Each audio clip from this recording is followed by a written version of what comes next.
In the new era of the 12-team college football playoff, the 2019 LSU National Championship team remains one of the best to ever take the field. Daniel Brown tells us how the Bayou Bengals made history in the 70 stories for 70 years. On January 13, 2020, LSU capped off the greatest season in college football history. 5 years removed from lifting the trophy in New Orleans, the Tigers remain one of the best teams in the sport. 2019 was the third full season for Ed Orgeron after officially being named the head coach late in 2016. It was year 2 for Joe Burrow after his transfer from Ohio State.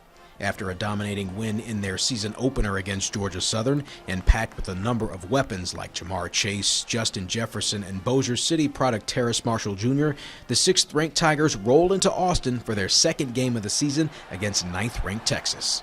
Highlighted by the play, now simply known as 3rd and 17, the Tigers beat the Longhorns 45-38, their first of 7 wins against programs ranked in the AP Top 10. LSU, you're not used to that one, huh? From there, wins against Northwestern State, Vanderbilt, Utah State, number 7 Florida, Mississippi State, and number 9 Auburn set up an undefeated showdown against Alabama in Tuscaloosa. It was the first college football playoff rankings of the year, with LSU at number 2 and Alabama at number 3. The game matched every bit of hype as LSU snapped an 8-game losing streak to the Crimson Tide, winning 46-41. When I got on the plane, coming here, I felt like, you know what, we got it. We finally got the tools that we need. We finally got the players that we need. We finally got the coaching staff that we need to beat these guys. The Purple and Gold closed out the regular season with 3 straight wins, scoring 50 points or more against Ole Miss, Arkansas, and Texas A&M to finish 12-0. After several weeks of shifting in the rankings, LSU solidified themselves as the number 1 team in the nation, beating 4th-ranked Georgia in the SEC Championship. In the CFP semifinals, the top-ranked Tigers demolished 4th-ranked Oklahoma 63-28 in the Peach Bowl, behind Joe Burrow's 7 touchdown passes, 4 of them to Justin Jefferson and 2 to Terrace Marshall Jr. After number 3 Clemson's victory against number 2 Ohio State in the Fiesta Bowl, that set up the national championship in the Big Easy. As the defending champs, Clemson had plenty of support, but in a year filled with record-setting performances, LSU would not be denied. Just a tremendous night for the LSU Tigers, tremendous night for the Purple and Gold, a tremendous night for the state of Louisiana. We are so proud to represent. LSU's 42-25 win in the Crescent City was their 4th against the team in the AP Top 5 and set the record for most points in a season with 726. The final touchdown of the game was hauled in by Terrace Marshall Jr. The Parkway grad was overcome with emotion as LSU's dream season came to a close in their home state.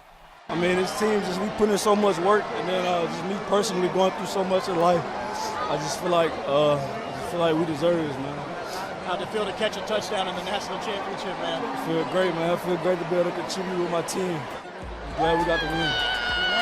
You know, Terrace, he took him a while to get going, but he made the championship play, and I couldn't be happier for that guy.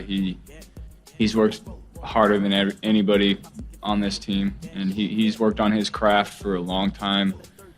5-star coming in, had some bumps in the road, and for him to make that play, I'm so happy for him and his family. Whatever comes for LSU in the expanding college football playoffs, the 2019 team was lightning in a bottle, likely to never be caught again. Reporting for KTBS 3 Sports, I'm Daniel Brown. And that year, LSU players also took home the Biletnikoff Award for Best Wide Receiver. That went to Jamar Chase. Thorpe for Best Defensive Back to Grant Delpit. And, of course, the Heisman winner that year was Joe Burrow. I mean, that team was really stacked. No, I tell you, it was incredible, and it was so it was such a privilege to be able to cover that that game down in New Orleans when they beat Clemson, and to see the scene post game and to see all those LSU legends come by, and guys from this area that had played at LSU before, like Tre'Davious White, in there celebrating with the team. It was in terms of a professional sense, it was one of the best working nights of my life, and it'll be tough to top it. Yeah, you may never top it. You may have to just accept it. We'll just hang on to the memories. Okay. Thanks, Alex.